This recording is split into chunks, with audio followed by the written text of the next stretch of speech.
కార్తీక పురాణం అధ్యాయం 6. వశిష్ఠ మహర్షి జనక మహారాజుతో ఇట్లు చెబుతున్నారు. ఓ మహారాజా, కార్తీక మాసంలో భక్తితో నెలంతా శ్రీహరిని కస్తూరితో కానీ గంధముతో కానీ పంచామృతంతోటి స్నానం చేయించిన వారు 10,000 అశ్వమేధ యాగములు చేసిన ఫలాన్ని పొంది అత్యంత ఉత్తమ గతులు పొందెదరు. కార్తీక మాసం సాయంకాలంలో శ్రీహరి సన్నిధిలో దీపదానం ఇచ్చిన వారు విష్ణు లోకము పొందెదరు. కార్తీక మాసంలో దీపదానం చేసిన వారు జ్ఞానంను పొంది విష్ణు లోకానికి వెళ్ళెదరు. ఈ కార్తీక మాసంలో పత్తిని చక్కగా ధూళి లేకుండా నలుసులు లేకుండా నలిపి విడదీసి వాటిని ఒత్తిడిగా చేసి బియ్యపు పిండితో ప్రమిదలు కానీ గోధుమ పిండితో చేసిన ప్రమిదలు కానీ ఆవు నేతిలో ఆ పత్తి ఒత్తులను తడిపి వెలిగించిన వారు ఉత్తమ బ్రాహ్మణునికి పూజించిన వారు ఉత్తమ గతులు పొందుతారు. ఇట్లు ఈ నెలంతా చేసి చివర్లో వెండి ప్రమిదను చేయించి అందులో బంగారు ఒత్తి వేయించి ఆ వెండి ప్రమిదను బంగారు ఒత్తి వేయించి దాన్ని పూజించి బ్రాహ్మణులకు దానం ఇవ్వాలి.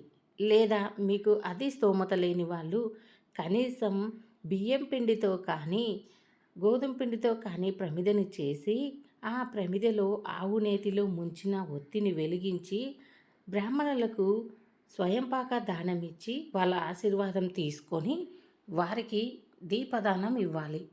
దీపదానం ఇవ్వటం వల్ల విశేషమైన ఫలితాలు కలుగుతాయి. ఉదాహరణకు ఒక కథ చెప్తాను విను అని ఒక కథ మొదలు పెడతాడు. రాజా, ద్రావిడ దేశంలో అనాథ అయిన ఒక వితంతువు ఉండేది. ఆమెకి వెనక ముందు ఎవరూ లేరు. ఎప్పుడు చూసినా ఏదో ఒక పని చేసుకుంటూ ఉండేది. ఎవరు ఏది ఇచ్చినా వాటిని అమ్మేసి డబ్బుగా మార్చుకుంటూ ఉండేది. తాను కష్టపడి సంపాదించిన సొమ్మును ఇతరులకు యాచించక వచ్చిన డబ్బును ఆమె చాలా జాగ్రత్త చేసేది. ఆమె ఉన్నది ఒకటే అయినా ఎప్పుడూ రుచికరమైన భోజనం చేసుకొని తినేది కాదు. ఎందుకంటే డబ్బు ఖర్చు అవుతుందని, రుచికరమైన భోజనం తింటే డబ్బు ఖర్చయిపోతుంది అన్నట్లు డబ్బును దాచిపెడుతూ ఉండేది. ఎప్పుడు ఎవరినో ఒకరిని యాచించి తినేది. ఇతరుల కుటుంబాలపై ఆధారపడి ఉండేది. ఇలా గడుపుతూ ఉండేది. ఎంతసేపు డబ్బు ధ్యాసలో ఉండటం వలన ఆమె ఎప్పుడూ కూడా భగవంతునిపై మనసు పెట్టలేదు. భగవంతుని నామస్మరణ చేసింది కాదు. ఇలా అజ్ఞానంలో మునిగి ఉంటుంది ఆ వితంతువు మహిళ. శ్రీరంగముకు పోతూ పోతూ ఒక బ్రాహ్మణుడు ఆ ఇంటి వైపు ఆమె వైపు చూసి ఇలా అనుకుంటాడు. అయ్యో, ఈమె అన్యాయముగా నరకమునకు పోగలదని దయ కలిగి ఆమెతో ఇట్లా చెప్తాడు. ఓ మూర్ఖురాలా, ఇప్పుడు నేను చెప్పేది జాగ్రత్తగా విను. విని ఆలోచించుము. నీ శరీరము సుఖ దుఃఖములు సన్మయము. చర్మం మాంసం ఎముకలతో కూడినది. ఇది దుఃఖమునకు నిలయము.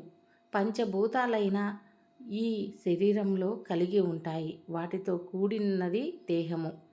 నశించగానే ఈ పంచభూతాలు ఇంటివై పడి వాన చినుకులు ఎలాగైతే వేరువేరుగా పోవునో ఈ శరీరము భూలోకంలో ఆత్మ నరకలోకంకి వెళ్ళెను. ఈ దేహం నీటి మీద నురగవలే నశించును. ఈ దేహం నిత్యం కాదని, ఇట్టి దేహం నిత్యమని నమ్మియున్నావు. ఇది అగ్నిలో పడి మిడత వలె నశించును. కాబట్టి మోహమును విడువుము. దేవుడే సత్యమని, సమస్త భూతాలయందు దయగలవాడని గుర్తుకు తెచ్చుకో. హరి పాదములు ధ్యానించు. కామం, కోరిక, క్రోధం, అత్యంత కోపం, భయం, ఈ శరీరమునకు ఇలా ఇంకా ఇంకా సంపాదించవలనని కోరిక, వీటన్నిటినీ వదిలి నిశ్చలమైన భక్తితో హరి పాదాలను ధ్యానించు. కార్తీక మాసమందు ప్రాతకాలంలో స్నానం చేసి విష్ణు ప్రీతిగా దానం చేయుము. బ్రాహ్మణులకు దీపదానము చేయుము. కార్తీక మాసం స్నానం చేయుము. అట్లా కార్తీక మాసం పూర్తిగా చేస్తే అనేక జన్మ పాపాలు నశించును.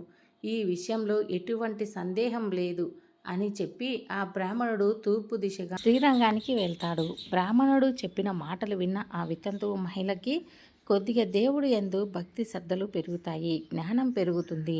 కార్తీక మాసం వస్తుంది. కార్తీక మాసం నెల రోజులు 30 రోజులు నదీ స్నానం, దీపారాధన, కార్తీక పురాణ పఠనం ఇవన్నీ పూర్తి చేస్తుంది. పురాణ శ్రవణం ఈ విధంగా కార్తీక మాసం మొత్తం నెల రోజులు కార్తీక వ్రతం ఆచరిస్తుంది. చివరకు బ్రాహ్మణులకు దీపదానం ఇస్తుంది. కార్తీక వ్రతం ఆచరించక ముందు ఆమెకు పూర్వం సరైన భోజనం లేని కారణంగా నెల రోజులు చల్లనీటి స్నానం చేయవలసింది వచ్చింది. ఆ స్థితికి ఆమెకి జ్వరం సోకి గర్భంలోందు రోగం పుట్టి రాత్రి పగళ్ళు ఆ గర్భరోగంతో బాధపడి ఆమె బలహీనమైపోయి చివరకు చనిపోయింది. చనిపోయిన తర్వాత ఆమె ఒక దివ్యమైన విమానమెక్కి స్వర్గమునకు పోయెను. శాశ్వత సుఖములు పొందెను. కాబట్టి కార్తీక మాసమందు అన్నిటికంటే దీపదానం అధికమైన ప్రతిఫలం. కార్తీక దీపదానం తెలిసి కానీ తెలియక కానీ చేసిన పాపాలు నశించును. తెలిసి కానీ తెలియక కానీ కార్తీక మాసమందు స్నానమాచరించి అంటే వేకువజామునే బ్రహ్మముహూర్తంలో నదీ స్నానం చల్లనీటి స్నానం చేసి హరిహరులకు భేదం లేదంటూ ఇంట్లో పూజలు చేసుకొని విష్ణు ఆలయంలో కానీ శివాలయంలో కానీ దీపం వెలిగించాలి. ఎవరైనా చూడడానికి బడాయిగా కానీ ఎచ్చలుగా కానీ భక్తితో కానీ ఈ విధంగా కార్తీక మాసంలో చేస్తే వారు చేసిన సమస్త పాపాలు తొలగిపోయి స్వర్గలోక ప్రాప్తి కలుగుతుంది.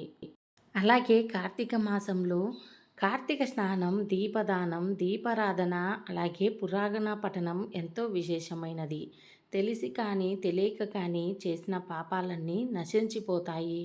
ఈ విధంగా ఎవరైతే కార్తీక మాసంలో పూజలు చేసి హరిహరులను పూజిస్తారో, బ్రాహ్మణులకి దీపదానం ఇస్తారో, ఏ విష్ణు ఆలయంలో కానీ శివాలయంలో కానీ దీపం వెలిగిస్తారో వారికి శాశ్వతమైన స్వర్గప్రాప్తి కలుగుతుంది జనక మహారాజా అంటూ వశిష్ఠ మహర్షి ఈ కార్తీక మహత్యం గురించి చెప్పెను. ఈ కార్తీక మహత్యంలో దీపదానం చేస్తే ఎలాంటి ఫలితం కలుగుతుందో జనక మహారాజుతో స్కాంద పురాణం ప్రకారం చెప్పాడు వశిష్ఠ మహర్షి.